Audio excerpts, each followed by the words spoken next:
Welcome back to another video. Now, I may have already done this one before to some extent.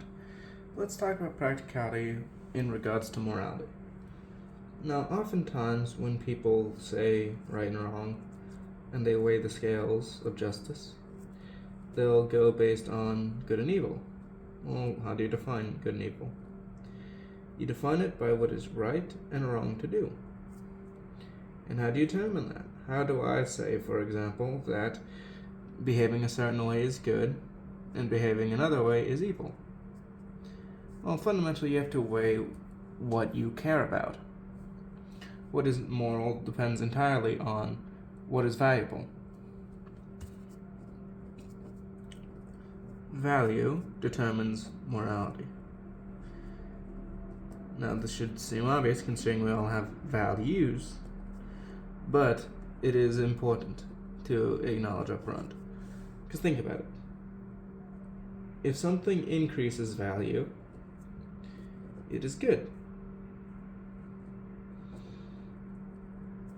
And if it decreases value, it is bad.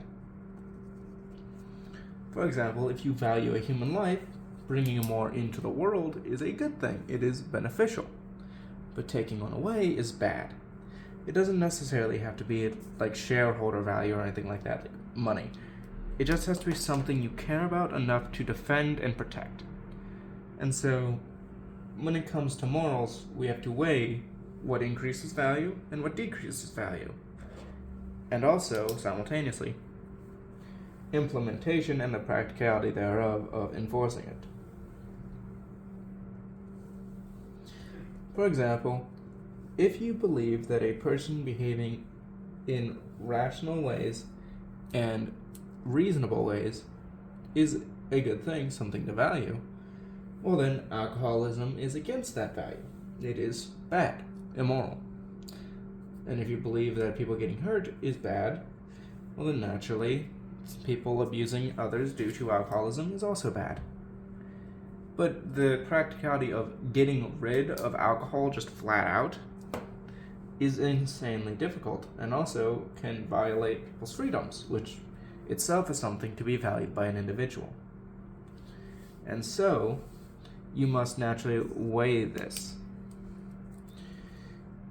Implementation, costs, feasibility. All of these things are important when considering the practicality of an action for a moral stance.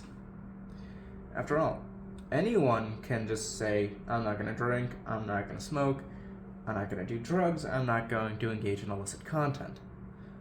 Or engage with, rather. But still, the basic idea of it exists regardless, and anyone can say, no, I'm not going to deal with this, that is bad. It could be difficult and require a lot of restraint, but it can be done. But enforcing it upon everyone, now that's where you get the issues. Because in order to do so, you have to weigh in on everyone's lives, say what each person can and can't buy, or who can and can't produce something. Which, especially in the modern day, with how decentralized a lot of our economy is, is incredibly difficult. For example, with the internet, pornographic material is easier to produce than ever. Could you say, without any certainty other than we can do it, that we can just ban pornographic material completely? Get rid of it? No, you can't. Because it is physically impossible to not only remove all the disgusting stuff online, but also to make sure no one produces again. Let's say, hypothetically, you manage to somehow clear out all of the material on the internet and in real life. Right? Clear it all out. Delete the files, destroy the storage, all the saved things are gone. Right? Completely cleared. And you don't have any side effects. It literally takes 2 seconds for someone to pose naked, take a picture, and then post it online, and boom, the material's back. That is how easy it is with the internet for certain taboo things. And so, a ban is not the productive way to deal with such a thing. In fact, it is probably one of the most backwards ways of dealing with it. because fundamentally you are creating a black market, which means less regulation, and you increase demand by making it harder to get. If more people see, oh hey, they banned this, I'm curious what it is, you're going to see more people actually seeking it out, which creates a problem. If it's out in the open but everyone condemns it, then you have to go out in the open yourself and get it, and then it will forever be tied to you. However, if it's in a back corner and no one knows where you are and everyone's keeping their head down because it's illegal, well then, you can consume it without much worry, so long as you ignore the potential crime ramifications. And thus, when you're trying to increase value, get good outcomes, and encourage a moral system, you need to factor this in. It's why, for example, I would be more favorable to taxation over bans outright. Because with taxation, you decrease demand by making supply more difficult. Because if everyone has to pay, let's say, an 80% tax on all the income they make from pornographic material, well, good luck affording it. Good luck making more of it. It's just not economical. Same thing with alcohol. If you have to pay 80% of the costs to make something, just to make another bottle of beer, do you really think a lot of people are going to make it? What about cigarettes? Or weed? Sure, there will always be those that hang around, those who are able to deal with the costs, but it'll be far more difficult, and the implementation and feasibility of it is far easier than outright bans. And so, when factoring in morals, you always have to consider just practicality when enforcing it. Because would it be lovely if we could just get rid of all the sins, like all the sinful behaviors, stop everyone from doing them with just laws that say no stealing, no murder, no being a piece of garbage, no lying? Would it be great? Yeah. Do we exist in that world? Heck no. And so we have to factor things in for practicality. And vice versa, when you're thinking of practicality, you must acknowledge morality. Because morals have results. You cannot say, oh, this person's moral system is equal to this person's and gets the same result. No. By believing certain things have value and certain things don't have value, you fundamentally change how people behave, how they think, and how they go about their lives.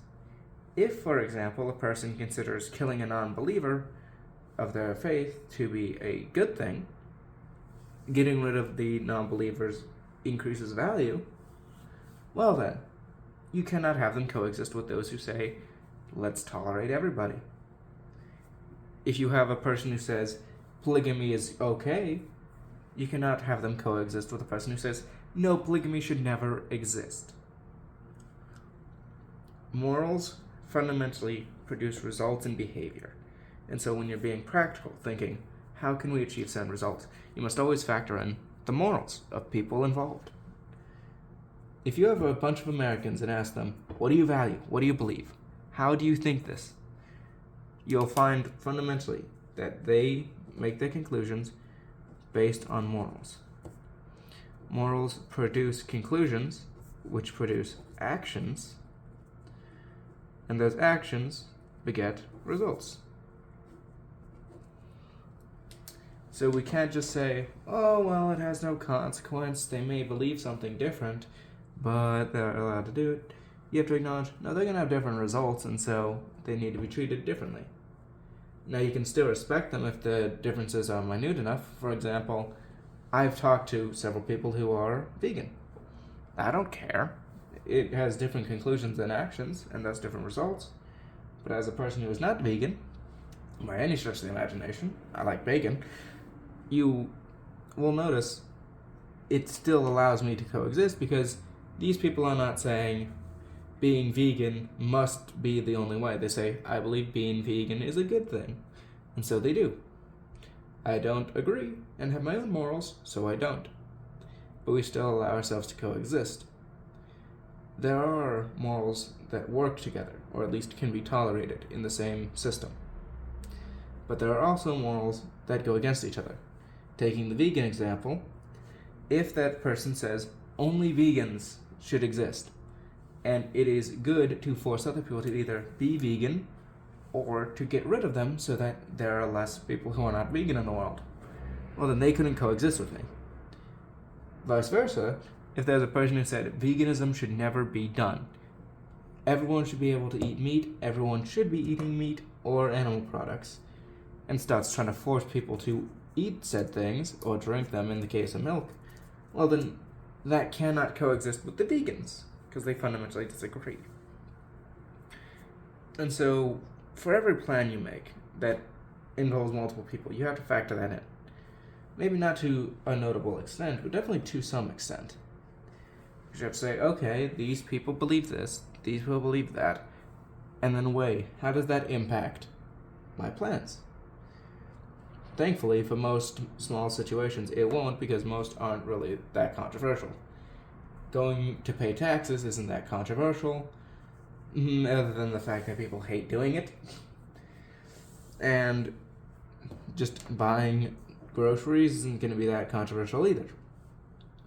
Sure, there's disagreements, but overall, the morals will still be largely similar enough to work in most occasions. But especially when we get to larger fields like politics, this becomes even more important. So I want you to imagine you are a politician and you have to implement a plan. A law is passed and you have to drive a plan for which to hand to the executive branch to, handle things from there. Or you're one of the executives yourself, and so you have to manage this. Well, what are the morals of your team? Are there any who disagree with the law itself? Are they going to side with the law over their own morals? How do they weigh these things? How do they perceive these things to work, and how will they pursue their objectives? That becomes massively important. I believe there's a story from a year ago or so where several judges were actually sheltering illegal migrants because they disagreed with Trump. And that's a good example of morals fundamentally changing how you have to handle things practically. Because those judges, through their value judgment, said, these people should stay, we are going to protect them. But the law went against that, and so you had conflict. And these people are important for executing the law, for practical management of the country in the day-to-day. And this expands further and further the more people you get and the more morally disagreeable people can be on a subject. Because as things go, and as people argue and debate and discuss and say, this is what should be done, or no, this is what should be done, you end up where every person has to basically have their morals weighed and considered for efficiency's sake. Because let's face it, if you're tasking people with, for example, rounding up a bunch of pigs to be slaughtered, you probably don't want to send the Muslim to do that because, well, they don't believe that pigs should be eaten for slaughter, and when it comes to killing them, they have very specific things that they should do. Fundamentally, they are not the best person for that job. And those morals they hold are fundamentally changing how practical behavior should operate, how plans should be made. And that compounds. It's not just the Muslims, it's true for the Christians, the Jews, the Hindus, the atheists, the agnostics, freaking everyone. Because everyone has morals. At least, I hope everyone has morals. To not have morals is to not value anything. If you don't value your own life, and you don't value anything else, you basically just are. You don't really think much. And so people develop moral codes and values that naturally lead to conclusions. And if we can agree that those conclusions can be argued and debated, sure, we can get somewhere on the moral front. But when it comes to right now handling things, well, then we naturally have to consider how that's going to impact things. How your weights on what you value is going to impact implementation and feasibility of any plan, and any added costs that come with it. For example, in a place with Sharia law, you naturally have a direct correlation because Someone who doesn't believe in Islam is not likely to enforce Sharia law that well, unless they're literally told, do it, or else you won't get paid, and they value their money. That's just how things are. So always weigh practicality and always weigh morality. Because fundamentally, these things carry a lot of weight, especially when it comes to implementation of ideas. You cannot, within reason, have a system that is both impractical and immoral. An impractical system, but moral, can function somewhat. It'll be difficult, but it can function for a decent bit before it runs out of capability and efficiency and collapses in on itself. A practical but immoral system can last longer, but it has its issues.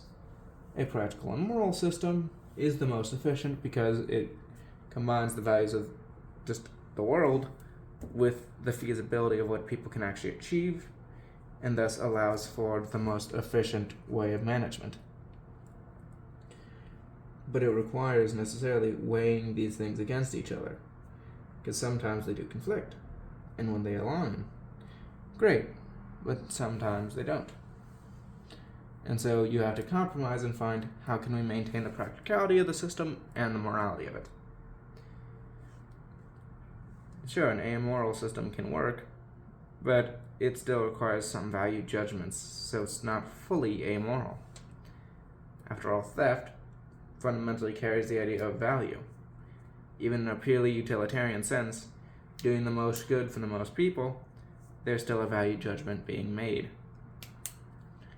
The morals will always be there. The question is, how can we weigh that with the practicality of actually implementing and managing things? And so I'll leave you on that note. Thank you for watching. Have a good one.